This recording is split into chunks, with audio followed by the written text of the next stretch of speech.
Right, just before we crack on with this episode, just a quick word about our sponsor, KS Civils and Groundworks Limited, based in Leeds. They have over 296 years of combined experience in civil engineering and groundworks. Led by Director Carl Smith, their team is known for honesty, reliability and commitment to the highest safety and quality standards. They're proudly ISO accredited and fully CHAS Elite accredited. No matter the size of your project, KS Civils and Groundworks delivers professional, trustworthy service you can rely on. To learn more, visit kscivilsandgroundworks.co.uk. Now let's dive back into this episode. Right, welcome back to the podcast. Tonight I've got Simon Ackham on the podcast. He's an author, war correspondent, had a brief stint in the military, which we'll talk about later. In some aspects, people might think he's controversial, but we'll get onto that again later. Hey, Simon, welcome to the podcast. Hi, Frankie. Thank you for having me. So normally I interview veterans and stuff like that. And I suppose you are a veteran, really. You had a year in the military. Yeah, I wouldn't refer to myself as a veteran. I don't think. I did what was then called a gap year commission or a short service limited commission in the army when I was 18. For people who don't know what those are, I mean, the scheme had existed maybe for quite a few years before I'd done it, and then I think it's gone through various permutations. I think that is something similar now, but it took a kind of relatively small cadre of school leavers, and you did a short course at Sandhurst, which was effectively the similar one that professionally qualified officers did, so the Tarts and Vickers course. I mean, it was like 3.5 weeks. It was very short, and then you were in the field army, but you were non-deployable. And I think the idea, because you were minimally trained, and the idea was that they would take people who were quite highly selected. You had to do well at RCB as then was and stuff, and that they weren't necessarily people who were going to come back to the army after they'd been to university. So it was people who would go off. Maybe half would come back, but other people would go and have careers in business or in the civil service, or in the media, as I did. So I mean, other people who'd done that program over the years. Rory Stewart did it. Andrew Mitchell, the Labour politician. Sorry, forget his political affiliation, but the politician. Mark Urban, the longtime correspondent.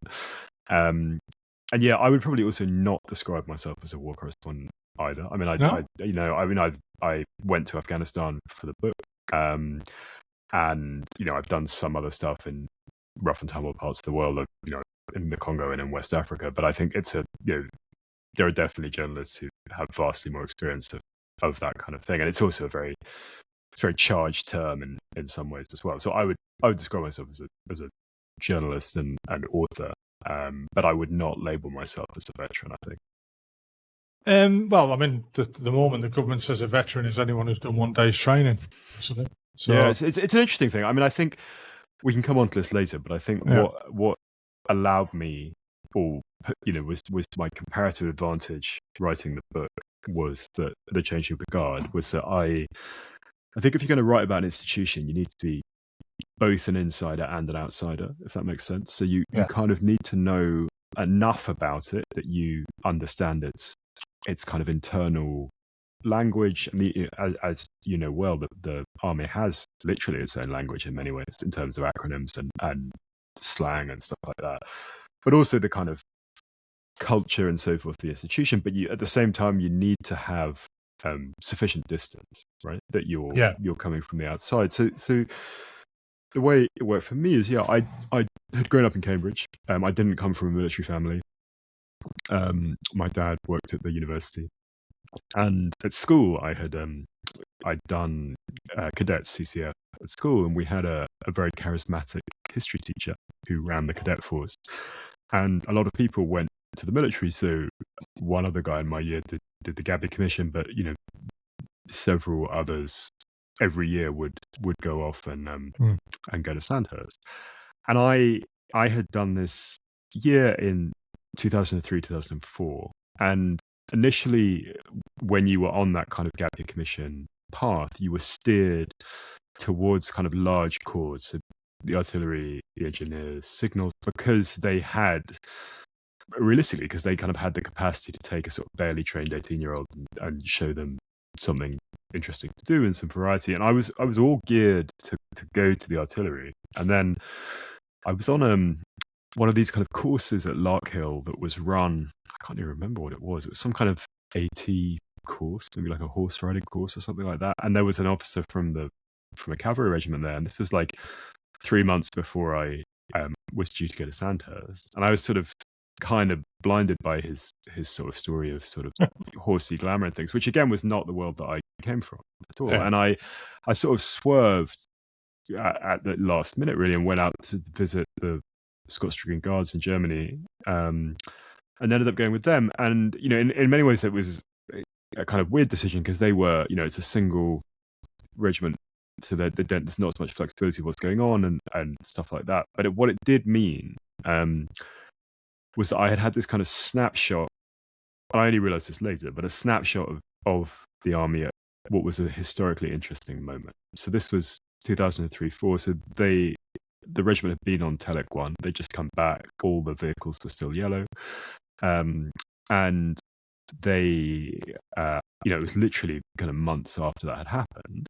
But at the same time, they were sort of it was the end of the Cold War army in Germany, right? Effectively. Yeah. So the regiment had been there with rotations back in England and Tidworth or stuff like that effectively since 1945, right? I mean, they had done a few Northern Ireland tours, but generally the Armored Corps didn't do that many of them because it was expensive to re-roll them. And so it was kind of culturally, interesting moment. And, they, in the sort of spirit of this program, they do things to show you a good time. So I spent a lot of time down in Bavaria in the kind of AT lodges. I did a tank training package. I mean, I did stints of orderly officer and stuff like that. But again, it was a fleet, I was in the army for 9 months, I think. It was a really fleeting experience. But what it did mean was that I could speak the language, right? I did know the terminology and that kind of thing. And I then went to university. I studied English. I decided I wanted to become a journalist. I had a scholarship to go off to journalism school in America. And I worked in New York for the New York Times. And then I worked in West Africa for Reuters and for The Economist. So I was a freelance correspondent, what's called a stringer. And I was based in Sierra Leone for a couple of years, kind of on retainer, basically on contract with Reuters, but you could write for people who weren't their immediate competitors. So I would write for The Economist, for newspapers, stuff like that. And so I was away, all in all, abroad for maybe 5 years in my 20s, between, being 23 or 27, 28. And I made a decision to come back to the UK when I was, 27. And I'd had a couple of job offers in Africa. So one to go to Congo, to Kinshasa for Reuters as a sort of super stringer thing there, or to be the kind of West Africa person for The Economist. And I decided to come back because I'd sort of felt like I'd sort of run away a bit from my life and things like that. And I was very much on one track of being a journalist in Africa. And I came back and I was sort of working out, what I wanted to do and the direction I wanted to go. And particularly because I'd had this opportunity to go to journalism school in America, I've been exposed to sort of American traditions of nonfiction writing and magazine writing, particularly writing long, like very detailed pieces of nonfiction. And I then realized, this would have been about 2013, that I had this glimpse of how the army had been 10 years earlier, so in 03, 04. And the Herrick operation by that point was clearly coming to an end. The Iraq withdrawal had happened. And I figured that there was maybe an opportunity here to write a book. A lot had been written. There'd been a lot of books published about those wars. But I felt there was an opportunity to write something about how those wars had changed the army, to tell the story of the institution. And ideally to use that to tell a broader story about Britain. So to kind of take the army as a lens almost and use that to tell a broader British story. And so to kind of cut a complicated story short, I was able to go in 2014 on an embed to Afghanistan. And again, these things we can talk about this in due course, but they're quite constrained and controlled. But it was right at the end. I went out working to write a piece for The Economist, and they flew me to Bastion and went to Kabul and sort of drove around in an armored vehicle and stuff. Again, it was really quite limited, but what it did mean was it gave a sort of glimpse of 10 years on. And you saw a lot of things, struck by a lot of things, like the uniform was different. Like there was the new magazine on the SA-80 had a window down the side and all that quite superficial stuff. But it was like, okay, this institution has changed. And then I, got a contract to write the book and wrote it, and we can take it from there. But that's the sort of origin story of me and how I came to it. I mean, you mentioned the change in the card. The Cold War moving into the modern, the 360 war, Afghanistan and Iraq was more like, 2003, Optelic, I was there. It seemed more like conventional war, which it was. And it was only afterwards that it changed to the insurgents, stuff like that. And I understand, some of the, I wouldn't call it criticism really in your book of the army, of the doctrine and the leadership, maybe, yeah. But I think that's just what there's a Tom on the ground. We didn't know any better because that was the way we'd been taught. And I'd been in the army since 1985, in and out of Germany. And people still say, "Well, you just did nothing in Germany but drink." Yeah, there is that. We did a fair bit of that. We were still a deterrent. If we weren't there, the Red Horde could have come, rolling over. And they never did. And, as we found out later on, that they were as wary of us as we were of them. So it was probably never going to happen, if you know what I mean. I think it's, because I sort of dived in, as you know, from the beginning of the book into that kind of Germany Cold War stuff. And I think what's sort of interesting is I think a lot of this, how people look back and look forward in the army there's always an element of kind of nostalgia that fits with this, right? Yeah. People look back, people generally serve in the military when they're relatively young. And, that coincides with a period of life that is, always significant in retrospect and stuff like that. But certainly there was a sense, and, with the military, with this sort of 22-year career plot for soldiers, you kind of get a sense of like what the institutional memory is, right? So again, looking at that Telek 1 operation, the people who were senior NCOs at that point would have been of your generation, right? Roughly, of people who joined in the mid 80s. Similarly, say if you look at when 3 Para went to Herrick in 2006, there were like, I think I mentioned this book, 2 or 3 people still in the battalion who'd been in the Falklands, maybe the QM, someone like that. So the kind of institutional memory is that kind of length. And it's very interesting because I remember again from 2003, there was this kind of lingering sense of like, oh, we're living this sort of reduced existence compared to the Cold War. It was often talked about, like, back in the 80s, you could take your tanks on the Autobahn and all this sort of thing. There was a lot more sort of thing about it. So I do think, when you're looking back or looking forward, you do have to be very aware of, like, it's very easy to be like, oh, everything was terrible. And it's also very easy to be like, oh, everything was great. And I think it's a lot more nuanced in both ways. And I think also another kind of interesting extension to that, is, if you look at the sort of mid-2000s period, particularly those early Herrick tours and stuff, there was a lot of discussion at the time saying, like, this is a new generation of soldiers who've been raised on PlayStations, they're really soft, they're not going to do it and everything. And I think that was completely untrue, basically. That people were willing to do things. So I think that you have to, like, and I tried to in the book to sort of look at this in a,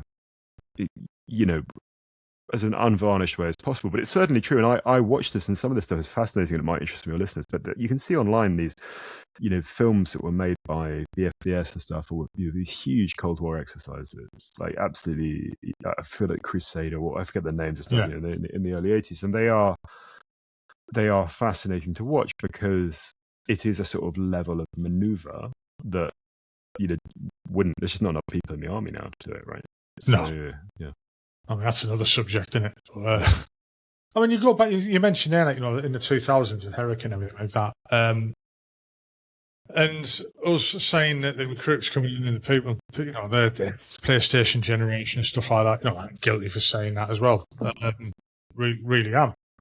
And it wasn't until I interviewed one of my old battery commanders, who was at the time, he ended up CO Purple at that time, in that time period. And he did say, like, you've got to think about these guys were joining the military knowing they were going to deploy. There was no two ways about it. They were joining up and they know they were going to deploy. So to us look down on them and say the PlayStation generation, they probably had more balls to join the military than when I did in '85. Yeah. I joined for, and a lot of people in my era probably did, to get away from wherever they were. There was not much employment around, or they were from a military background themselves and stuff like that. There was obviously many reasons why people do join the military. Sometimes it is just to get away from, economic, social, areas of where they're on, and people do move on through the military. It does have its good sides as well as its bad sides. Yeah, and sorry to interrupt. But I do think there's a big thing that I came across in the book, that when, because the army is one of relatively few institutions that has to constantly train for something that it doesn't do most of the time, and that's a complicated position to be as any organization. But definitely this clear sense that, when things became operational, and often, when there was hazard or when people were being hurt or killed, but that actually straightened out a lot of the kind of institutional structures. So this, it's explained to me, I think, by, I'm trying to remember who it was, someone who would have been a sort of subaltern junior officer sometime in the mid-2000s, who talks about, being on his first tour, kind of quiet. I think it was an early Iraq tour with not a huge amount going on, and there was kind of open warfare between the subalterns and the senior NCOs, like who got space in tents with air conditioning or something like that, right? Like quite a lot of gritty hostility. And he said, actually, when they were a year later in Afghanistan, where bullets were flying and things were difficult, suddenly everyone's on the same team, and suddenly people are cooperative. And that's been written about before. I think there's I think it might be a Max Hastings account of he's in the Falklands in 1982 and getting a small boat between two vessels in the task force in San Carlos Bay, and someone giving him a bacon sandwich and saying that, suddenly for the kind of first time in his life, he felt that he was within a kind of large community that was all geared to the same direction, and that actually is something that is a rare and profound human experience if you do have that. But the trade-off to that is that often happens in an environment where the stakes are very high and where the risks are very real. I mean, going back to my mid-career, in the 90s, everything, again, you'd do the training, low-level training, regimental training. If you were lucky enough, you'd end up with batters that year. And it was all battle group manoeuvre and armoured manoeuvre. I was mostly, self-propelled guns. I was in the AS-90s and things. Yeah, AS-90s, yeah. I started off on the Abbott, and I don't even know now how I fit in that. I look at them in museums and think, how the hell did they get fivers in the back of that? And it was all there wasn't room for manoeuvre, as such to say. That's what we were training for. Then Bosnia came along, and again, that was a very different type of deployment. When we deployed to Ireland, it was not in your normal role. Kosovo, the same, and stuff like that. And then Sierra Leone, all out of scope, warfare, if you want to call it that, or deployments. And then Optelic came along, and as much as people, I've heard it called our Vietnam now, we shouldn't have been there. I don't care about that. I was on Optelic. We went out there, done our job, and did it to the best of our ability. Whether it wasn't planned for afterwards has got another, that's a completely. So who were you with 3RHA or? I was with 3RHA, yeah. D Battery 3RHA. Okay. And I was immensely proud of when we come back from there of what we achieved. In hindsight, which is a wonderful thing, I'm still proud of what happened. I don't like what happened afterwards, and the way I wouldn't say portrayed, but the way it was not planned, if that's a better explanation. Sure. It just seemed to, there was, and again, in hindsight, we should have done this, we should have done that, but that's well above my pay grade. And that's when what you talk about in the book about I suppose, the hierarchy in the military not changing quick enough. Yeah, I mean, just to kind of explain how the book, I've explained a bit how it came about. I mean, the way, obviously, a kind of challenge. The book is called The Changing of the Guard. It came out in 2021, and it's about how those wars changed the army. But I had tried, I'd always tried when I was writing it to think like there's an audience who buys books about the army, and I hope that they would read and engage us. But also, I really wanted it to kind of jump the fence, and for people who might, not be a traditional reader of that, but would be that I was going to try and tell a story that was broader and that would appeal to people. But also, it's such a, if you try and do something like that, you kind of have to work out how to do it, because it was 10, 12 years. It involved enormous amounts of people. And what I deliberately tried to do was not to kind of write every, this happened and this happened and cover the whole thing, but rather to take a series of kind of 5 interconnected stories that together spoke to a broader reality. So the first section of the book is about the Scots DG in the run up to Intellic 1. And so I wasn't there, but this was just before I'd arrived. So I kind of knew the people and I had a way in. And then the second is about the Black Watch on Camp Dogwood in 2004. So the kind of real only experience when regular British unit as opposed to special forces operated outside that kind of area of southeastern Iran. But that was layered against the reorganization of the infantry. So my idea with that was that this was an experience, there was a kind of combat that was going on the ground that was gritty, but at the same time there was this like institutional battle about how the army should be structured internally, and that was happening at the same time. And then the third section of the book, I write about the way that soldiers told their stories. So it's about the invention of the YouTube war film, the kind of medal system, all these ways that experiences are kind of rendered official, and how that incentivized people. I'm trying to think now, because obviously it's a while since I read the book. There's then a section about the kind of Iraq end game as well, and then and also a section about accountability. And this kind of hits your question, which was something that I found interesting. And again, this is a function maybe in some ways of the limited nature of my military experience. So I remember from the brief time that I'd spent in the army that one thing that was really inculcated was this sense that this was an institution that had values, and that particularly preeminent amongst those values was this idea of responsibility and accountability, particularly the way that's taught at Sandhurst and stuff like that, and the idea that as a commander in a military situation, that you are ultimately,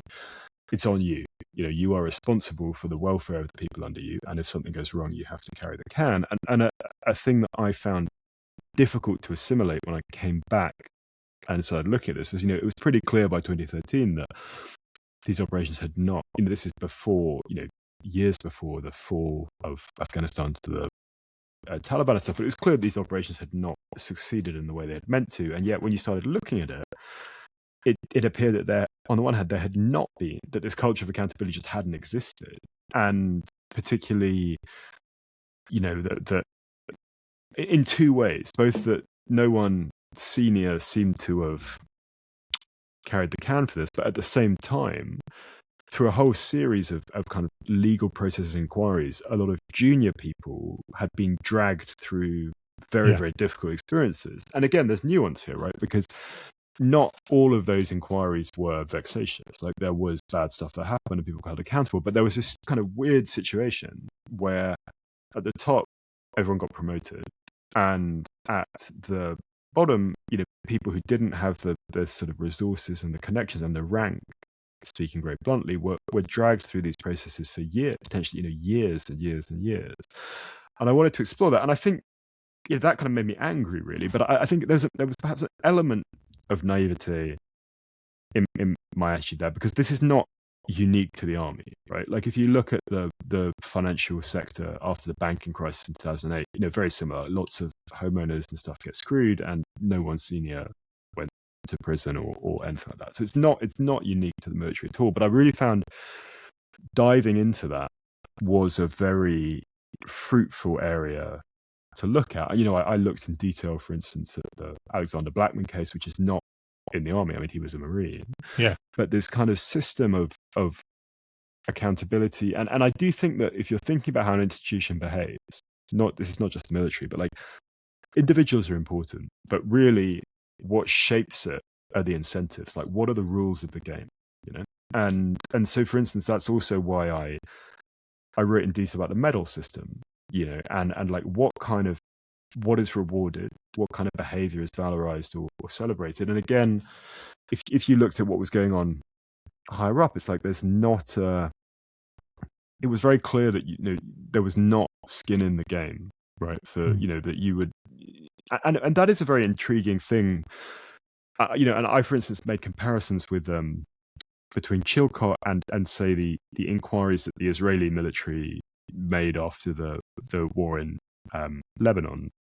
When was this? The mid 2000s. And again, you know, let's not, you know, that Israel and the IDF is a whole other kind of kettle of fish. We don't have to go in there. But the kind of point that I made was that if things are existential, right, like if the survival of the nation state is on the line, then everything changes. That relationship between political power and the military is very, very different. And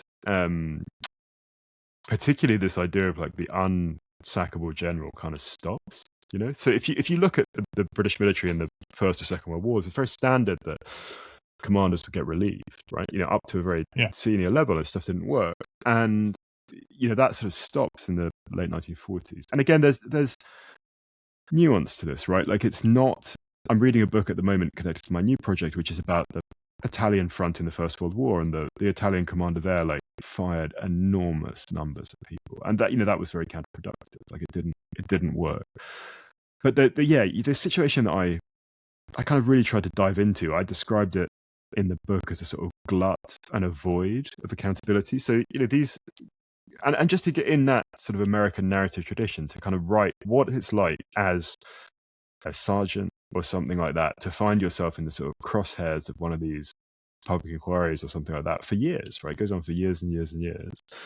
And what that experience is like compared to sort of, you know, at the top where, you know, and this annoyed a lot of people in the book, but I would go and interview these kind of former senior commanders, some of whom had been like in charge when a lot of stuff had really not worked very well, and they would be living in palaces, right? And again, you know, they don't own a palace. It's like it's a grace and favor apartment, you know, there's all this nuance to it, which is completely correct. But I think there's also a sort of interesting thing, which is like the classic way that when this discussion happens in Britain, the classic narrative that comes out is like, it's all the politicians' fault, you know, and you know, the army was let down and all of that. And you know, there's certainly elements of truth in that. But it was kind of interesting. Just to interrupt there. I mean, that's the way. As a you know, a soldier then and a veteran now. That's probably the way I would side with it. Yeah. But again, then I'm biased, and most people who'll be listening to this podcast will be biased towards that frame of mind. Well, just to sort of suggest, bring a kind of point there, which I think is interesting, which is this is not a point that that comes from me, but I remember talking to a guy, an officer I've known for a long time. I won't name him; he's still serving, but very capable and kind of flyer guy. And he was like, "Look, the thing about the British Army is, in the view of the British public, it's indemnified against failure. So, like when it goes well, you know, the army takes all the credit, and when it goes badly, it's all the politicians' fault." And his point was, A, that's simplistic, but B, it's really bad for the army, because it's like, it's you know, it's not helpful as an institution to not be able to kind of reflect on how things work and why they don't.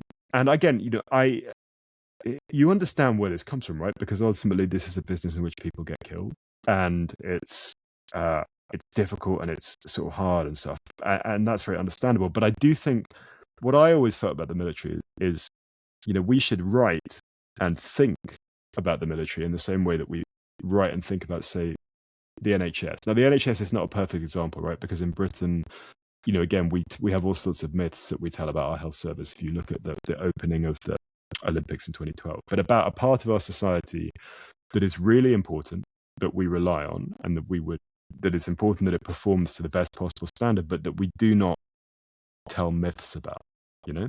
And I think that, again, ultimately this is all connected to questions of stake. So again, it's like, if it's very interesting that the sort of, you know, the narrative at least from senior people for the past 5 or 6 years, has been, we're in a 1938 situation. There was a genuine prospect of general war with Russians and things like that. And if there was, like, again, I haven't spent time in Ukraine and things like that, but my suspicion is that they do not, that they would be extremely concerned about the performance of their eye, because it really, really matters, And I think the kind of interesting question now, and again, this ties into all the points we've already raised about nostalgia and the ease and the danger of looking back with rose-tinted goggles and all that sort of thing, is, if the Russians were in Basingstoke, right, this is the sort of thing, like what could and could not be done.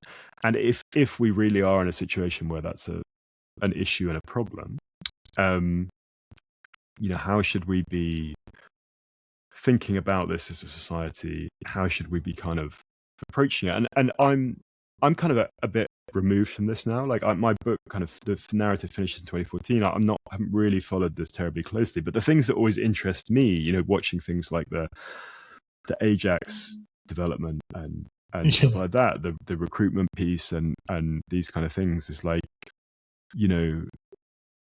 what is really going on here? And again, just returning to your Cold War experience, which I think is very interesting. One thing that I found fascinating, which was talked about a lot to me in reporting the early stages of the book, was like, if you look at 1991, right, where you will know this more than me, but there were in theory 4 divisions in Germany at that time. And, like, on paper, a lot of manpower and vehicles and stuff like that. But actually, when it came to sending one to Iraq, like, the Rhine Army was on bricks, right? This was the way it was explained to me. Like, everything was stripped down, like, cannibalized, all of that, because you have this system. And again, I think, again, this is facetious in some ways, but I think you can almost everything about how I have something to think about how the British Army operates is explained by the fact that your career progression is determined by a report that is written about you by your direct and immediate superior. I think that just explains, like, so much about how the system works. And so what classically happened in the Cold War was, like, it was not good career practice to say what the real state of the vehicles was, because if you had 5 battalion commanders in the brigade and you're the guy who files the worst availability stats, like, that is bad for you. So you're so you're incentivized to slightly cook the books on that. And how this, but this is, like, reverting to my point, this is not about the people, this is about the rules of the game and everything. And so what I find really interesting now, is, like, I often sort of think, if there was like a zero notice, let's put everything we have on Salisbury Plain and see what's working, like, what would happen? That's a kind of... I'll tell you what had happened. What had happened is, like, when we deployed from Topcliffe to Catterick, right, with AS-90s and armoured vehicles, 432s and stuff like that, and they just opened the railhead at Catterick for the first time. And this was in the late 90s. And we did a road move, and it's not very far. It's like 20 minutes by car, if that. And all our vehicles pass CFTs every month, and they're all good to go. And as soon as you put anything under strain, there was just vehicles littered all the way up the A1.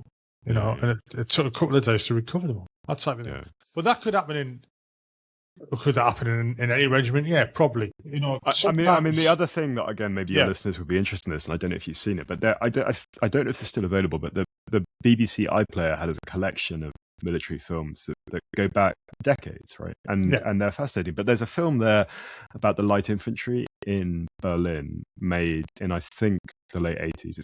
They made 2 films.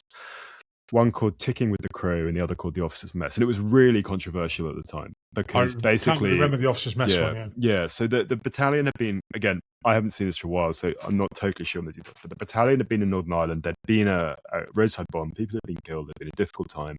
They'd moved to Germany. And the BBC got in and made these 2 films. And basically, all the officers are like, everything's sort of super rosy, and we look after our soldiers, and they're having a nice time and things. And all the soldiers were like, this is tish. Like, we don't, it's very funny. And my understanding is that after that, the army was like, okay, we have to really give some media training to people and stuff like that. But the thing that is interesting about it is that there's a scene which is like one of these sort of Berlin Brigade crash deployment drills. When they're in theory going out to fight the Russians at 30 minutes notice or whatever. Yeah. And it's exactly as you say. It's like vehicles breaking down, like nothing working, everything like that. And kind of that's the point of those drills. But I do think, and there are people who are much better informed than me. So like Francis Toussaint, who's he's the kind of guy I think who probably has the closest sense of like what there is in the British military store cupboard and which bits of it are working. But this kind of question of like, how much is there? What could you, what could you send? Because no one's really incentivized to sort of say, like, this is what it's like. And I mean, again, I've been very tied up by a new book, but I would be interested to write about Ajax. Again, if anyone knows about this and wants to drop me a line. But I kind of think, there's a whole story about that, which is it's a sort of industrial policy engineering piece, right? But it's also all about the politics of it and, these, ancient colonels writing pieces about how like a bit of vibration never did anyone any harm or anything like that and stuff. And you sort of think, but I think it's kind of a really, really with that, it's even when I was serving the procurement process of equipment. Yeah, it was overspent. It took too long. Brought the wrong stuff in, and the way we always said it to each other is, someone's on a backhander, isn't it? Someone's getting promoted over there. Someone's getting promoted up there. That type of thing, And it was just kind of thought of that way, And then it was like when Bates came in. To the battlefield artillery target engagement system. Okay. It's supposed to be the be all and end all. It was going to be fantastic. By the time we got it, it was on 286 processors. I mean, it was 10 years out of date already, type of thing. Yeah. And when I remember somebody asking, "Why is the process? Can we upgrade the processors and get upgrade the equipment?" It's like, "Oh no." And one of the answers I was told was that this is EMP proof. And I was like, I'm not. Really? Yeah. But this is sort of what's very interesting, because I think, we're sort of slipping into it a bit now. But when people talk about the army, it's very easy to go one of two ways, right? It's very easy to go like, in my day, everything was glorious and we were sort of tough and, the youngsters don't know what they're doing and all of that.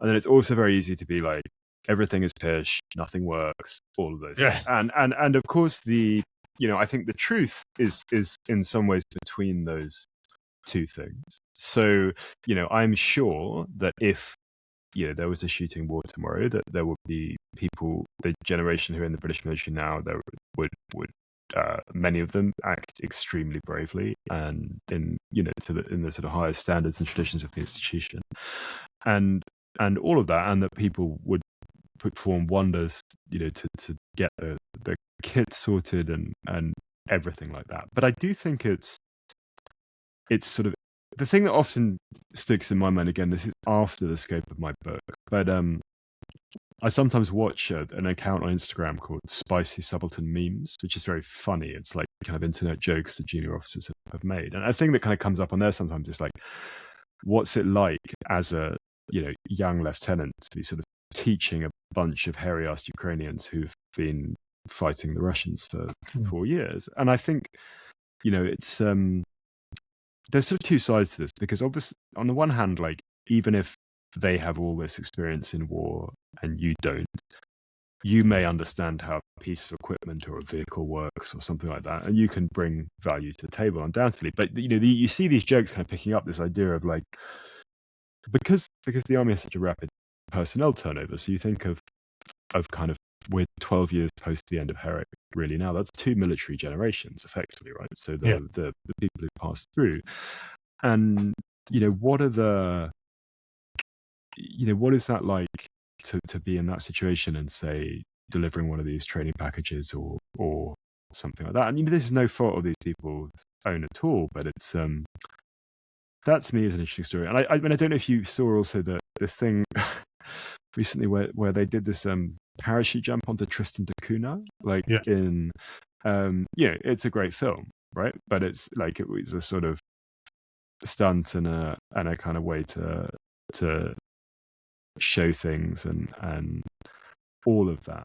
But I mean, I think with my book, returning to that a bit, I suppose what I, in retrospect, was probably trying to answer for myself was this question of like, I had dipped my toe in the army and then gone off and done something else.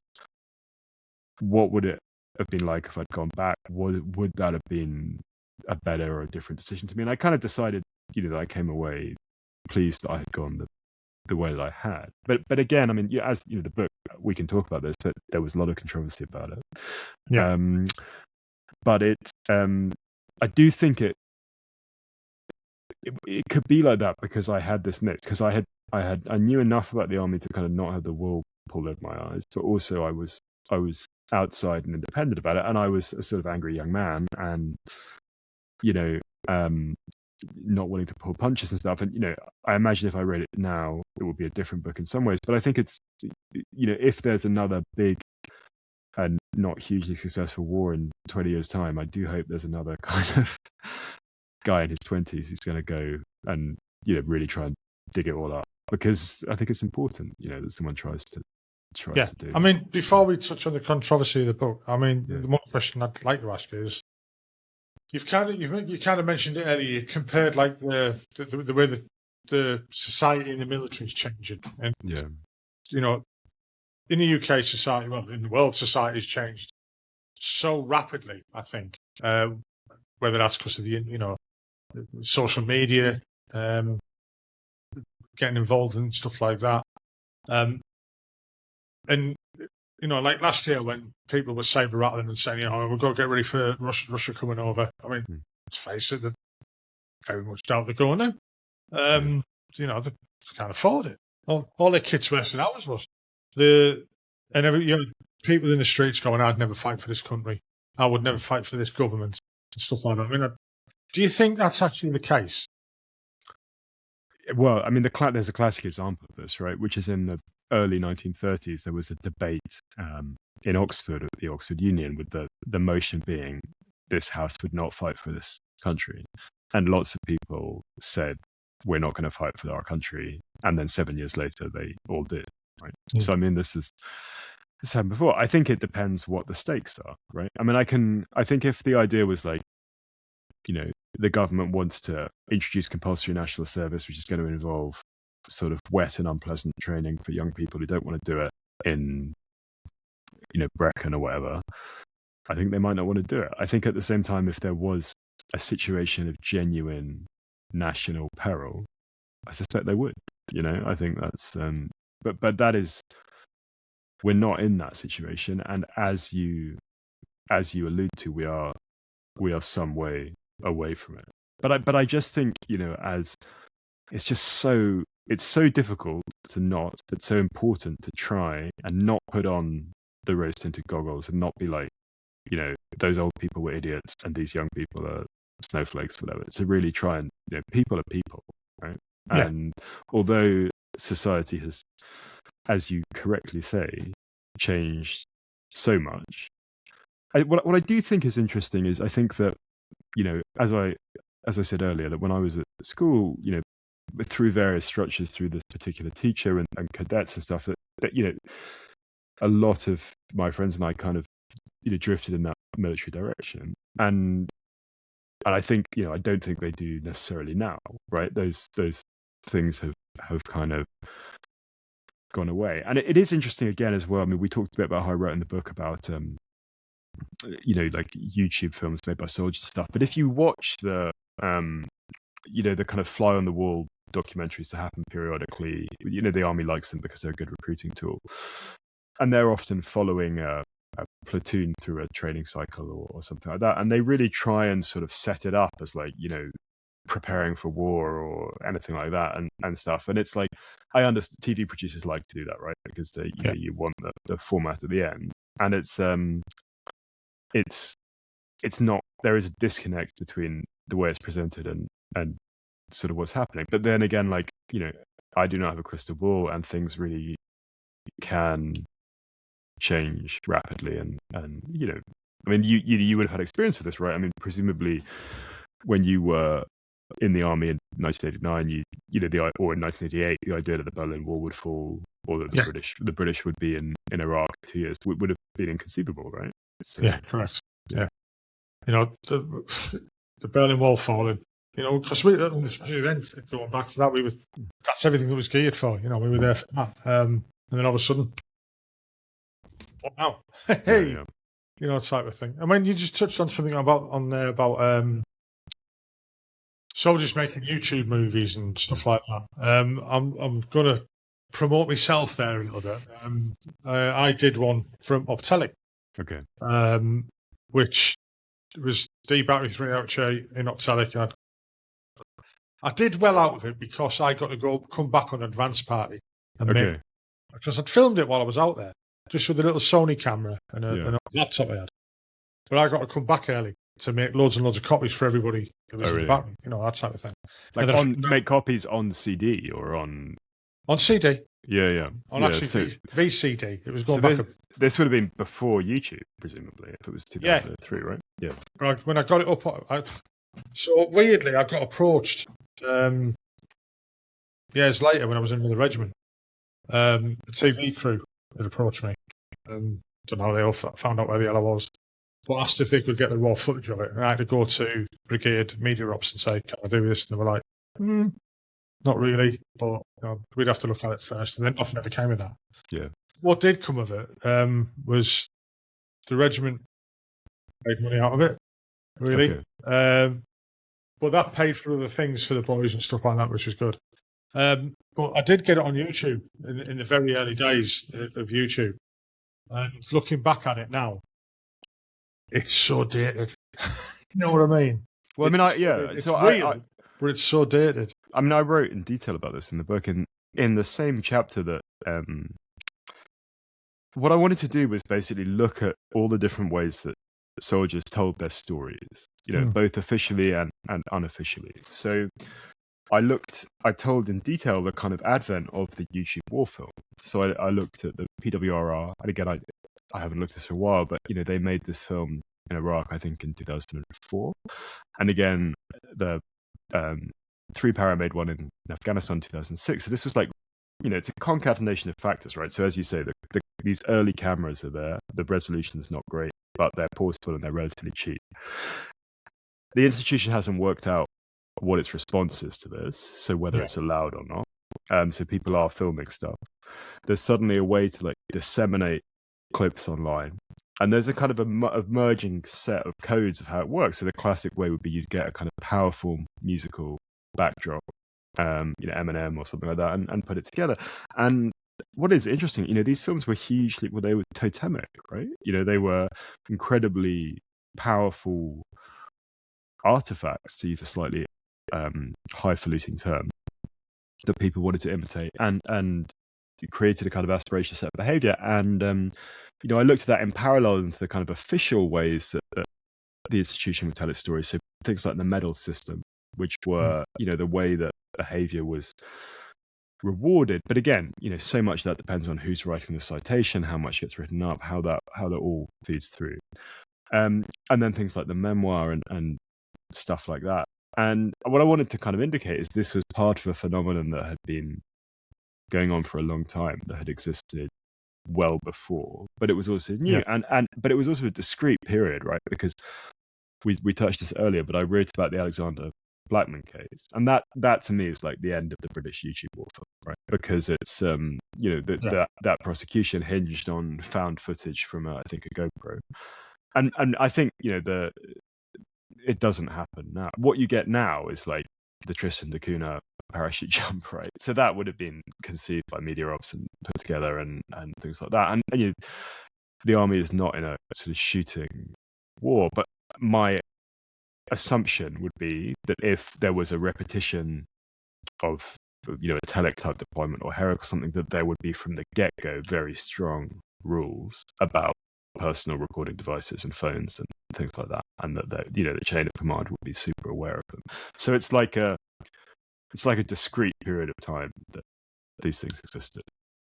Weirdly, I've noticed more and more on platforms like TikTok, you've got serving soldiers have got accounts on there, and they're doing their little TikTok dance and stuff like that in uniform, and I found that quite weird that it's allowed to happen. I suppose that you can kind of use it as recruitment. So, they haven't even asked, they haven't got permission, they've just done it anyway. That's probably more down to it. But if the military is allowing that to happen, it's very different to, like, I left the army in 2012, and I was doing a bit of a weird job. I wasn't doing I was working in an office, and one of the things I was asked to do was to monitor social media. And this was before the army started doing that. Really, it was to monitor social media for anything that came up that anyone from the regiment had put on there and stuff like that. And I think I only got given that because I was like the computer guru in the regiment side of things. And I found that quite invasive of other people's privacy. Sorry. But also when I did find things, I thought to myself, I looked at what they put up and said, "You dickhead, what have you done that for?" But again, this is not just about the army, right? Like, many institutions, schools, to a huge extent, have had to work out like what their response is to that and things. I mean, one thing I thought was interesting, and I never got to the bottom of this in the Blackman case, was that this footage on which the whole prosecution hinged was found accidentally, really. That there was an investigation, I think, by the RMP or the naval equivalents of something different, and they found this on a laptop, and that there must have been a moment where someone saw it and was like, "Are we going to just sort of turn a blind eye here, or are we going to report this?" And that kind of decision to me is such a huge part of military life. And I kind of wrote about this in several places about the book, but particularly at the beginning, where I talked about through the idea of the sort of Bakshi kit, right? So that what the argument I made is that there are reasons why armies are rigid and authoritarian institutions, and there are good reasons for that, because they have to operate in periods when people are under enormous stress, potentially very frightened, exhausted. There are reasons for the rigidity, but that rigidity at the same time is when you're not in those situations is an almost impossible way to live. And the way that you kind of square that circle is by having a sort of whole set of like legitimate rule breaking, right? So like things that sort of smooth the way stuff happens. So again, I use the example of a bakshi, which again, for people, I mean, your listeners I'm sure will know this, but it's an old Anglo-Indian word basically meaning a piece of kit that doesn't exist on a store ledger, essentially. And so I never knew that was Anglo-Indian. Yeah, it's never knew that. Thank you. But the whole idea is like, if someone has lost some bit of susat, some like thing that is quite expensive, that someone will be in trouble, there'd be like an official process where this would have to be logs and everything, and it would all happen. And there'd also be the fact that the QM has a bakshi susat and he can give it and everything is sorted, and no one, that whole machine doesn't have to kind of kick off. Or the other classic example is, again, maybe kind of looking back to those Cold War days, is this sort of thing of like a minor infraction by a junior soldier, and they're given the option by the platoon sergeant of like, do you want to, this to be a formal disciplinary thing, or do you want to go around the back of the tank sheds and I'll clip you around the ear, right? And again, that is a different army, but that again was a sort of thing of like, we can do this one way or we can do this another. And to me, so much of, again, how military life kind of operates is about like, when are the rules allowed to be broken? When are they not allowed to be broken? And sort of knowing if those rules are changing, then making sure you're on the right side of that change. So again, I mean, another example of this is kind of interesting is the whole like school fees fiddle. The sort of you will know the allowance stuff better, but this continuity of education allowance, where there was a very senior officer, I think a major general, went to prison, and I don't know the details of that case, but my kind of understanding looking at this from the outside was like, lots of people were kind of playing quite fast and loose with those rules for a long time, and it was kind of accepted, and that was sort of the way things worked. And then something changed. I mean, I'd heard that the guy had been repeatedly warned and stuff like that, but knowing what rules you're allowed to break it's like that's sort of central. What are the rules that are unbreakable? What are the rules that are breakable? And again, that if you can apply it to so many things. You can apply that to current situation with the investigation of the SAS in Afghanistan, the whole drop weapons things. This idea. I just think it's a really useful frame to think about a lot of different aspects of military life. I mean, I think it depends as well on the. I wouldn't say I would say the individual's moral compass. But I think, and I've seen it. You'll have experienced it, and again, you'll have experienced not just in the military as well. People covering their own back. If he's going to get done for that, whether he's above you or below you, that could come back on me. Yeah. I've been doing the same thing. But there's been lots of, high-profile cases recently where it's been proven that, people covered up stuff. The young girl who took her own life in Bark Hill. Yeah. And obviously the consequential court-martials for that, and, the jail time for the guilty parties. I wouldn't say I'd seen lots of that while I was in the military, or been part of these type of little cover-ups, and I say little cover-ups, you just turn a blind eye. But it's down to, I think, an individual moral compass. I mean, for an example, I came across once time that I don't even know if I should say it. Fuck it, I'm out of the army. A couple of guys had been kicked out of the military, and somebody made a mistake and never sent the stop signal to say that they weren't in the army anymore at Glasgow. So they kept being paid for 18 months. Yeah. I discovered this because of the job I was doing. I said, look, we've got too many people in the regiment. Basically, they turned on and went, right, okay, we'll send a stop signal. I said, right, what will happen? I was quite junior. I didn't, really know what would happen. So I asked that question, and they says, I'll just get written off. I just thought, somebody made a mistake. Somebody should be held culpable. Yeah. Because you don't want to upset somebody else's career and this, that, and the other. To scratch your, old boys network type of thing. But in a way, it's wrong. But in the other way, it brings the military or any other institution where it'll close in on itself. Yeah. It's also a function of it's about the size of the institution, right? So if you think about that, that would 5 or 6 guys who'd been paid a year and a half extra money. Like if that was a small business with a really tight bottom line, like they'd be crawling to get the money back. Whereas because it's a kind of big enough thing that no one feels they're kind of on the line for that. But I do think this. I mean the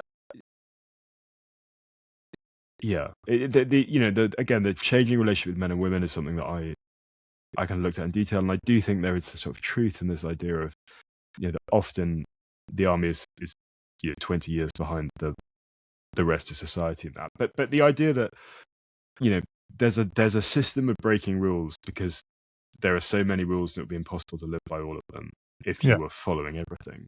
And the other classic phrase that would get used in this context is like keeping it in house.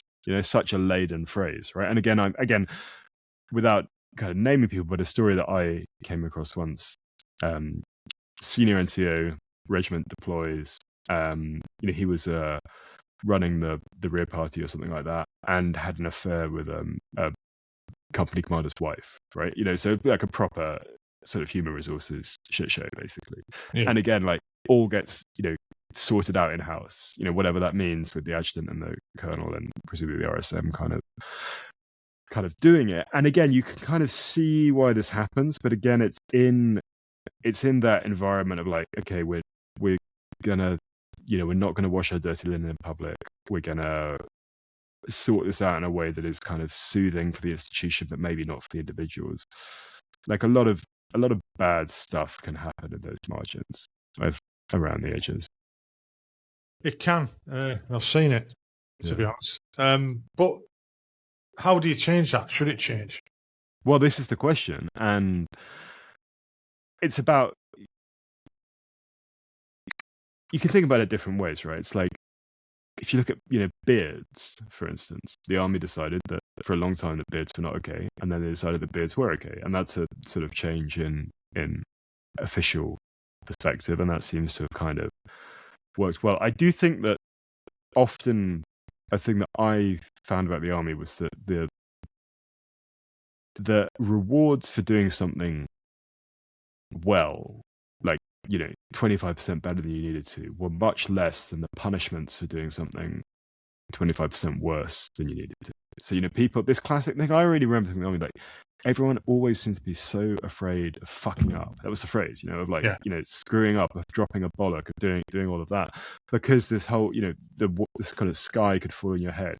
And if you can have a culture it's difficult because, like, there are reasons why having an ND is regarded as such a serious thing, or losing a rifle is regarded as a huge, complete career fail and everything like that. There are really good reasons for that, but the problem is that if these sanctions are massive, then people will do anything they can to avoid that happening to them, but they will also develop systems to avoid it happening to people they care about or who are close to them, or who, if they do it, will affect their own careers. So again, the kind of classic, again, I don't know the details of this, but I heard a story about, like, highly rated commanding officer, he's doing a battalion command tour, it's critical, but he gets a good report for that so that he'll bounce to the next job, and, like, someone loses a rifle, right? And it's kept in house, like, so that it's not on the colonel's report card and everything like that and things. And again, you can really see why everyone involved in that decision made that decision, but it's also like there's a line that you can trace between that sort of stuff and say the case emerging in Kenya about the local girl getting killed by soldiers there and things like that, or I think a lot of these really completely unacceptable experiences that women have had to put up with and stuff like that.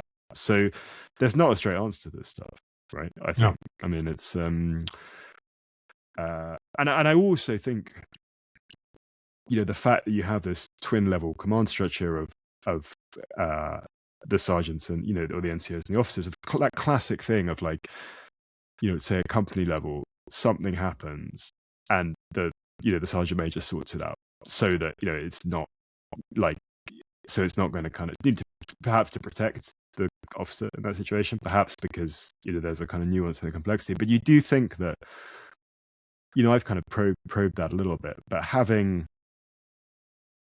this system is medieval, right? Ultimately, I mean, you have two different sets of command and people coming in. It's still a lot to do with class and things like that, like, and it creates this the idea that we're not one team, that we're sort of two different layers.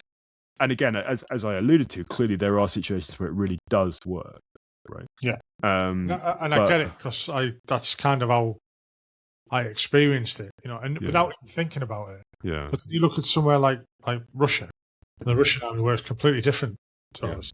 Their officers are a lot more involved with the soldiers, and that's probably not a good thing because it's not working out for them. They have a different structure to what we have, and we're hearing stories from the Russian side of the Ukraine war now. I mean, that's not for this podcast; it's completely different. But the power some people can have. But you're right. The rank structure in the military, I don't think it should never change. I don't think it ever will. I don't think it ever should. But it is quite archaic, and it's society. It's a class system. Yeah, it's interesting you say it, because I mean it has changed. And I mean, the classic example of this is the First World War, right? At the beginning, the who got to be an officer was basically determined by a list of schools that they'd been to, right? The kind of naked snobbery.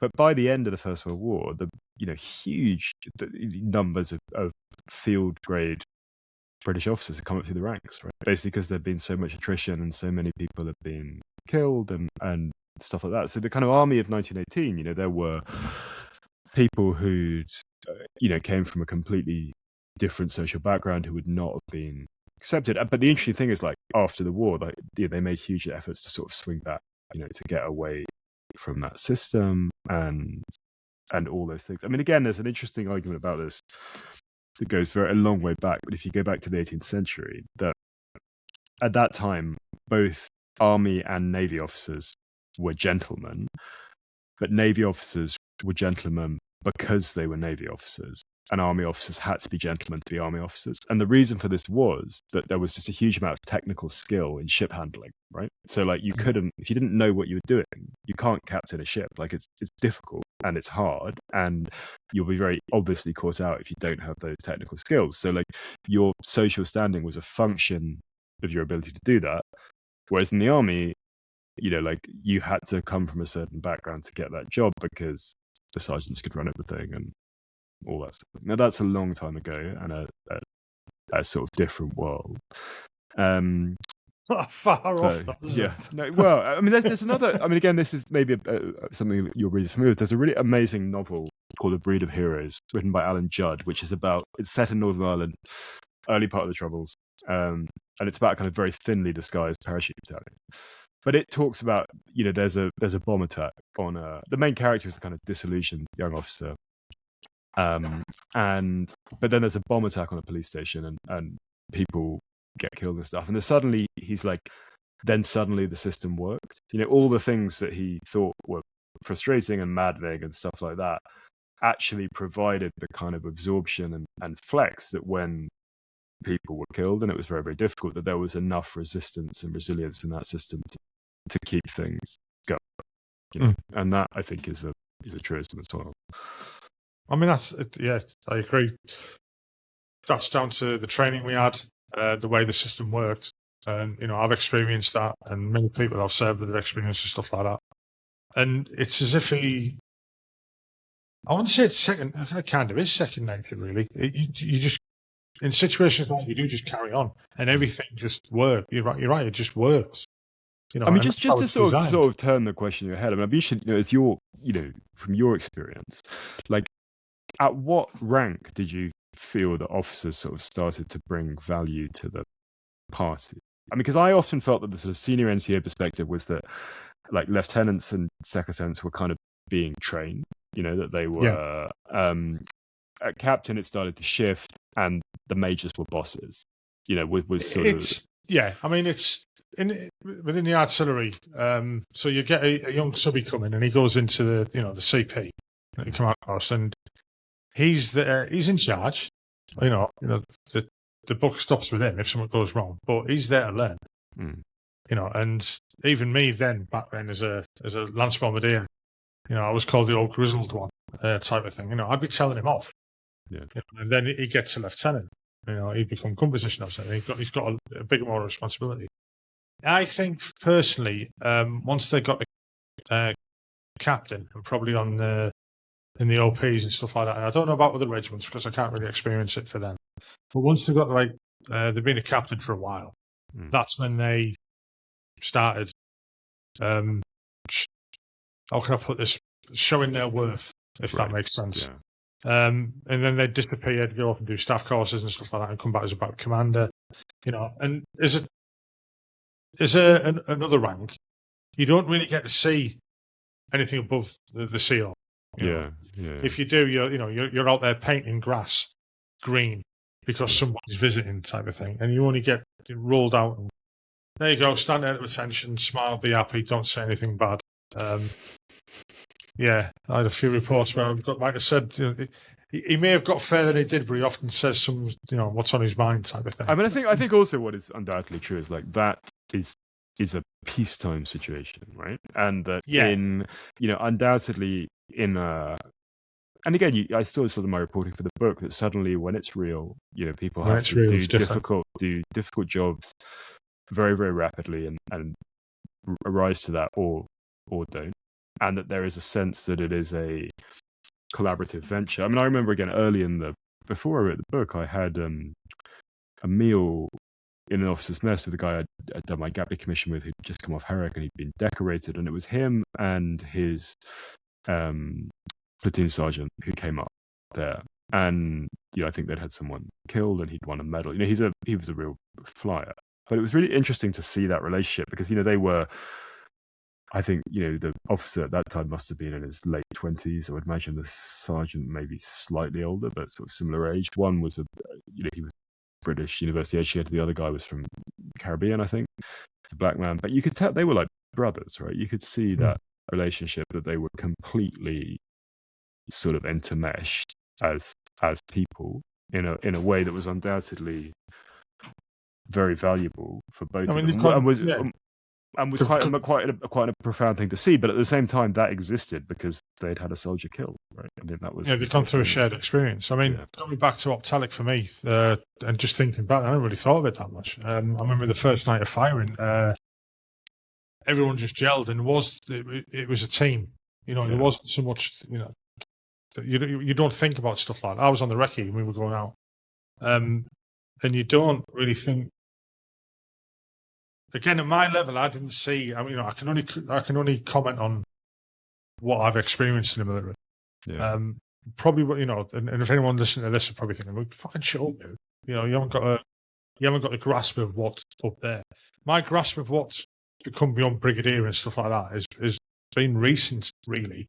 Yeah. Just that wasn't my world. That wasn't my life. I didn't need to know about that. It's been recent, where through the podcast and stuff like that, talking to like people like Field Marshal Richards and stuff like that. Yeah, I see that and understanding how the structures up there they're not too dissimilar to gunner to sergeant. Yeah, they're still worried about the next job. They're still worried is the shit going to hit the fan. But I mean, there's also a basic truism about institutions that in a expanding institution there is more work than people, and so people are geared to be cooperative. Whereas in a contracting institution, there are more people than work, and so people are geared to eat each other, right? And that is, I think, definitely at a sort of senior officer. I mean, if because this contraction is the perennial feature of the British military, right? Since 1945, and that's it's. I don't know. I've spoken to some of these people and stuff, but say you are a rising colonel now, you would have an acutely defined sense of like how many jobs there are above you, what are the opportunities, what does your peer group look like, what is going to happen, and are you going to stay in? Are you going to? That's a completely different situation. Again, I mean, the First World War was a long time ago, but you think like those people who went from, lieutenant to brigadier in 4 years, right? That was because lots and lots of people were dying, but also because the institution was just growing and growing and growing and growing. So it's a completely different game for that. But I do think it's I kind of, because I wrote about a certain period in the army at a certain period in my life, and I often I'm attuned to it, but I'm not kind of in it, maybe similar to you in the same way. And I do wonder what it's like now, but I always try and think like, take off the rose-tinted goggles, remove any sense that like people of a different generation, there are differences, but they're still people, and I do think that's an important. I mean, it's kind of part of my work a lot of my work as a journalist is I will go into all sorts of different environments and meet people and things and just try and kind of meet them where they are. But I mean, talking about the books. So, I mean, again, some of your listeners will be familiar with this, but basically, it was commissioned by Penguin, and then they were put under pressure. I was going to ask about that. Yeah. We can talk about this. I mean, so it was before publication, and they were. I mean, it's a secret event. This is kind of documented, and it's in the public domain and stuff. But they were put under pressure from a kind of number of directions, and they had asked me to basically give the book to the Ministry of Defence and let them edit it. And there were kind of two categories of books about the army. Of the British, certainly compared to the Americans, are restrictive in the access that they offer to reporters and journalists. And the general trade that people have to make is if they want access to the serving military or to go on operations at an embed, they would have to sign a document that would allow the military authorities to have pre-publication review of the product, be it a book or a film and things like that. And ostensibly, this review is on the grounds of OPSEC or PERSEC, security reasons. So what famously and always happens, it is used as a sort of crowbar to have a much broader set of editorial control. And I was very clear from the beginning that I didn't want to do that. I'd been to journalism school in America where the rules are completely different and people, that would be regarded as completely unethical way to operate. And I also knew that because I'd spent time in the army, I'd been able to do this trip for a journalistic assignment, that I'd kind of had the access that I needed. And that I was, so the way I reported the book was I spoke to people, primarily, like, hundreds and hundreds of them. And in the end, the lines got a bit blurred. And because, one door opens to another, I got smuggled into a helicopter base and someone spoke to me and stuff like that, but I wasn't, officially allowed to do this.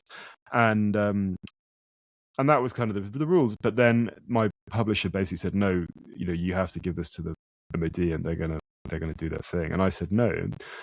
And they cancelled my contract and they asked me to pay my advance back, which is the money you get to write the book, which I had spent. And they, I was under an enormous amount of stress, but I also, I backed my work, and I basically had this huge battle. So what I was able to do was to assemble a kind of coalition of media freedom organizations who wrote to my publisher to criticize what they were doing, which didn't change their position, but it did make them realize that people knew what they were doing. And I gave the material to the Guardian, and the Guardian wrote about it. And by that point, it was all kind of kicking off. This was quite a big story. And then there was another publisher who wanted to do it, a very brave Australian publisher. And then there was another battle to get copyright back. This was a real saga. It took 2 years. It was very difficult. How much it took a strain on you as well? Yeah, it was incredibly stressful. It was also a situation that I had created, right? There was no doubt that like my reporting could annoyed a lot of very serious people and things like that. But it was an incredibly difficult period. But I'm quite a stubborn person, and it felt like that they, I'd worked on this for 4 years.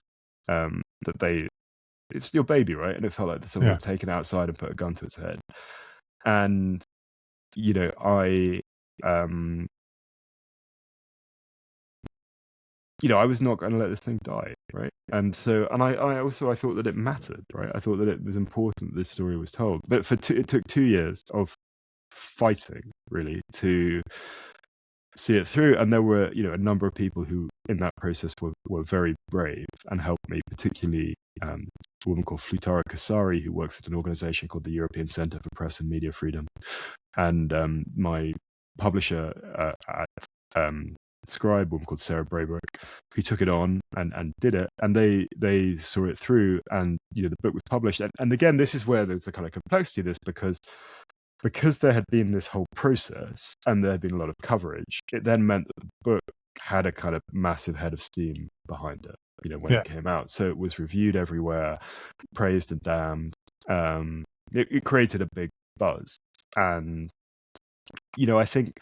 But that process was extraordinarily stressful. And I think what is also worth saying is, like, this happens all the time, right? Like this has happened 3 times in 10 years. And every time the scenario was slightly different. So Mike Martin's book, An Intimate War, he was a reservist, had been commissioned to write this kind of anthropological study about the Afghan campaign, which then the army decided they didn't like. And also Toby Harnden's book, Dead Man Risen, about the Welsh Guards, had been pulped. So this sort of happened over and over again. And the broader reason that it happens, I think, is a feeling institutionally in the British military that is very wary, that kind of regards the media as something that, or reporting or books and stuff, as something that should be kind of like weaponized as a propaganda or an information ops tool, rather than a kind of a much more American view of like, we're a publicly funded organization and it is correct that there is a level of scrutiny. So, there's broader factors here, but I just fought and fought and fought, and I was like, I'm going to keep this thing alive. And I do think there is a broader point here that I feel very strongly now, after that experience, that most things in life, in whatever domain, are basically achieved by not quitting. It's not necessarily by being brilliant or by being smarter or quicker. It's just about not giving up. Just being tenacious, just being tenacious. And so the book came out, and it was an extraordinary experience, because what was very interesting about it, this is 4 or 5 years ago now, is there was a kind of generational breakdown in the response. So up to about, I would say, within the kind of commissioned officer structure, probably the sort of colonel brigadier line, so people who were maybe in their mid-40s, people either loved it or said, this is a really tough story, but it's important it was told. And then there was a generation above that who clearly absolutely hated it. But then what was interesting was there was then a further generation above them who were actually very gracious about it. So I remember just after it, like the day it came out or something, I felt I was in the middle of a whirlpool, right? Because it was getting, there were all these sort of takes about it, which is great as a writer. It's what you want. I mean, the worst thing that could possibly happen as a book is you work on it for 5 years and it sinks without trace. But a retired 2-star wrote to me, and he was like, look, I know you're in the middle of a whirlpool at the moment, but just to say, like, this is the most accurate depiction of the British Army I've ever read, like, all of that. He this guy, he'd retired in 2003. So I do think there was a sort of sense, and again, it's all about generations and stuff, but they're like, the sort of people who were like the young and disenchanted people on Herrick and Telek were like, this is really important. And then the grown-ups were like, what on earth is this upstart done? But then there was also a generation above them who was like, we gave you the train set, you broke it. Like, this is really important that's happened. And so, but what was sort of extraordinary for me, and again, like, these things break down. So, there would be some reviews that said this is amazing, and some said it was terrible, and all of that. But I got the most incredible letters. Like, just they still come periodically. But people would, who'd read it, going, people who'd been in the army in the 2000s. But like, I got letters from people in the army in the 50s. Right all the way back from like women. I got a very funny letter from a woman who'd like dated a lot of army officers and stuff like that. So it kind of opened a debate about it. But I think my position is kind of interesting now because, I sort of stepped back a bit from that world. Like, this had been a very difficult experience. I felt that I wanted to write about other stuff. And I feel in a sense, I have a sort of moral authority about this because I went through this battle to publish the book. But I'm also, I don't, periodically I do, but like, there's a sort of club of, the people who work for Reesey or Chatham House and stuff like that and things like that, which, they sometimes write to me things, but I'm not in that world. And that's kind of okay with me. It's fine. Yeah. I said my piece. So, and I do think, the value that I drew from that experience, as enormously difficult as it was like, as a writer and reporter, you should do your work with the sense that there is a possibility that at some point a group of hostile people are going to go over all your work with the precise objective of discrediting you and things that you've done, and that your working practices and stuff like that should be so good and to such a high standard that, if they lift the bonnet and look at how you conducted yourself and how you did things, that like you can withstand that. And I think that's, I think in any walk of life, to think like, what this, I need to do this to the absolute best of my ability and to a standard that kind of makes it right. And I think the other thing that I, sort of drew from it, interesting experiences, particularly stuff I do, you're writing big narrative magazine stories. It's kind of my day job, and often about people having, really complicated or difficult experiences and things. Like, what my whole approach is, I'm not going to blow smoke up your ass, right? I'm going to do my absolute best to sort of hear all sides of this argument, but I am going to make huge and massive efforts to check every detail and to try and be fair. And, that's, I don't know whether everyone I wrote in the Army book would agree with that, but I do think what you have to try and do in that sort of thing is establish a relationship with people you're writing about, where they understand, that the thing they come out, they may not agree with it, but they will think like, okay, he's been an honest broker here, and I think I drew value from that. But yeah, I mean, it was a process because it took 4 years to write the book, and I had to spend 2 years basically like getting it into the world, which was a difficult thing. I mean, one question for you then: if you were going to say a young officer who's going to join, or was just joined the army, or somebody who's thinking of joining the army, what chapter in your book would you say go and read that before you make any decision? Yeah, I mean, some of these people write to me, having read it. I mean, I think it's an interesting question, isn't it? I think probably that maybe the opening about going to war, because it's about that, about Telek 1 in 2003, because it's about that transition from peacetime to wartime. And I think that's a universal story that's kind of repeated itself in different contexts and stuff like that. But I mean, obviously, Frankie, I'd tell them to read the whole thing and buy multiple copies for their friends and things like that. So, yeah. If you were to write it now, do you think you could? It's a good question. I mean, whether I would get, it's a complicated question, isn't it? I mean, the army's changed. The army's changed. The army's undoubtedly changed. Like I probably wouldn't be the right person to write it. I think I was well positioned at that time. What about writing a second version to say how it's changed? Do you think I think there would need to be there would need to be something happening. Just wearing my kind of right to the podcast hat. I mean, if there was a big military deployment, something akin a Kosovo, a Telek 1, or a Herek, I think in that case I could potentially go and write something very interesting, informed by the experience I had. But a thing of like going and spending a week in Catterick and seeing how much it's changed beyond, no one's going to commission me to write that. But it also, to an extent, it got the army out of my system. Right. Okay. And yeah, but I think it's weird. Books are a bit like they're kind of like children, right? Your life. Yeah, it's period of life, and then you send it off into the world, and people have their own responses and their own reactions to it. I mean, you've served. I nearly said served there. You've worked all over the world. I mean, Africa. You would have seen. It's very different to the UK. Let's say it is. The attitudes of people. Did your military experience, or what? I mean, even if it was only a year, do you think that helped when you were out there doing that? Was it just your personality?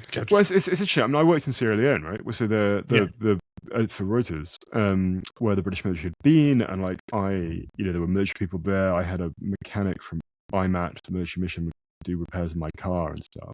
I think I definitely drew. I think I did. I think there was definitely value that I drew from the army in being unfazed in talking to people from different backgrounds and stuff like that. There were, in being organized and being able to get up on time and all that sort of thing. But I also this made me think a lot when I was doing my new book, which has been about mountaineering and things like that. And I did a big ski race as the culmination in the Alps with one of my team members, with a school friend of mine, but he'd been in the army for 12 years to be properly in the army. And like my admin is no way at the level of someone who's had that level of experience.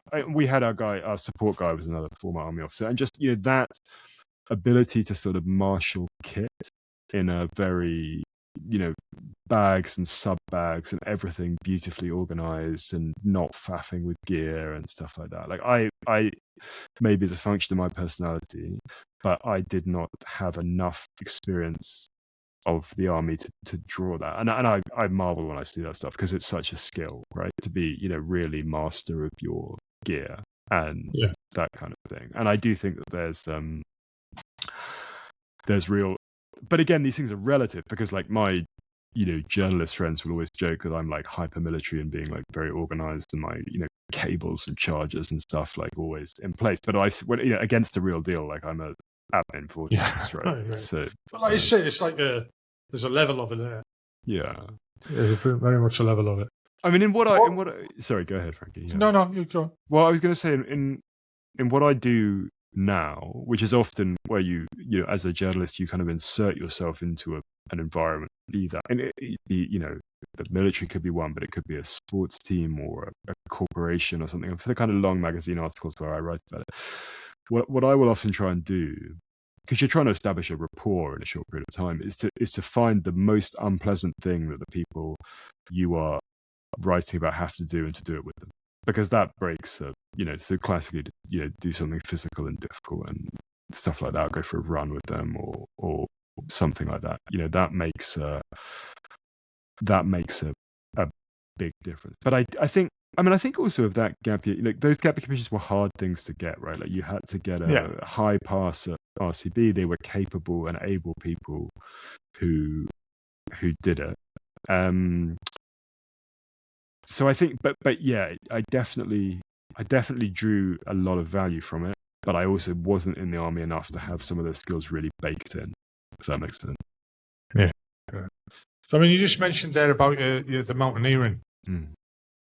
Just want to go before we leave. Just want to talk about that for a bit. I mean, it's drawn from the army in many ways. So my new book, which will be out next January, is called Snowlines, and it's about ski mountaineering. So this is mountaineering on skis, but basically skiing uphill, using specially adapted equipment to be able to go uphill as well as down. And I first did this in the military. So on that year that I was in the army, I spent time in Bavaria, where there were these lodges as a relic of the Cold War, and first got into this and was really seduced by it as an activity. Oh, the snorkeling. Yeah. Or I don't know if it was still under that terminology, but yeah, down in Zontoffen and Oberstdorf and things like that, and really got into ski touring, and kind of continued when I was at university, and then when I become a journalist and particularly writing for magazines, I was interested in mountaineering, and I started to write more about this sort of stuff. And in 2017, I went on an assignment for the Financial Times to Russia to write about a ski mountaineering expedition on Mount Elbrus, so the highest peak there, 5,600 meters. And we got to the top, but we triggered an avalanche, and I had a kind of narrow escape in a rockfall. And no one was killed. I was not seriously hurt, but it was a difficult experience for me, and I found the aftermath very difficult. And I basically, after that, had to decide. It was a huge wake-up call, because it basically made me realize this was a much more serious environment and activity than I had previously understood.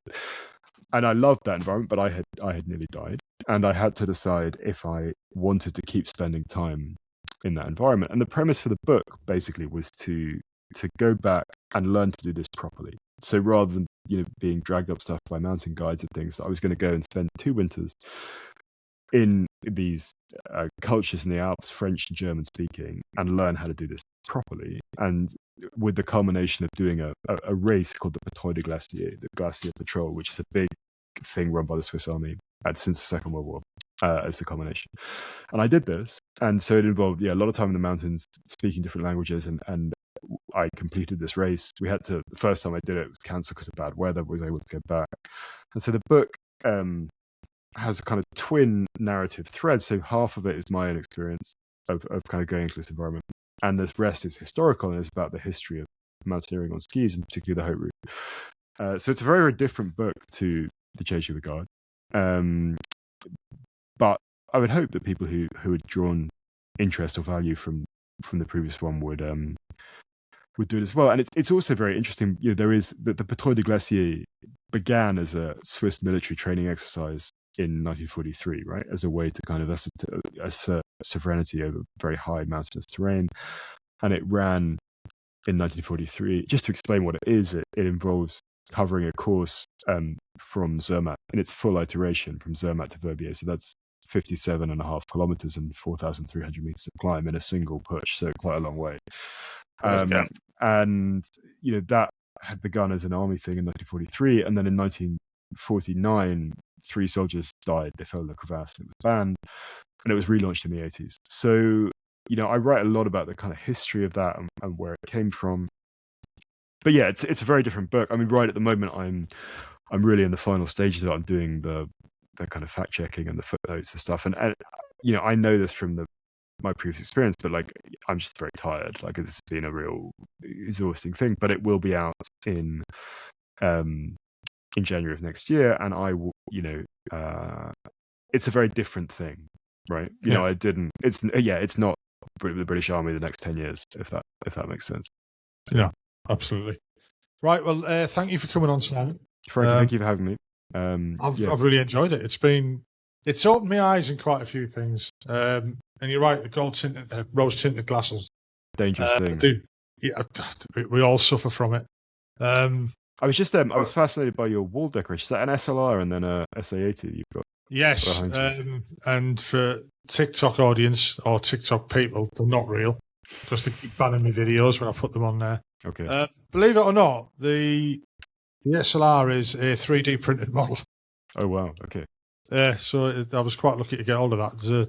I'll put a little plug out for them. They're on Facebook. They're called Oath of Allegiance. Okay. They've got them, and the SA80 is actually a BB gun that I put into the market stuff. So yeah, it's quite legal. Don't worry about it. Just to reassure the social media overlords that they're not functional programs. Yeah. Honestly, I was quite surprised when TikTok banned me for a little bit, and I was like, why? Oh yeah, right, fair enough. I get that. But they're plastic, by the way. And then put it back up again. Anyway, thanks for coming on. I've really enjoyed it. Like I say, you've opened my eyes to a lot of things. Cheers, Frankie. Thanks very much. And yeah, right. I'll stop the recording. Super. Great. Well, look, thanks for having me. Do you know when it's going to go?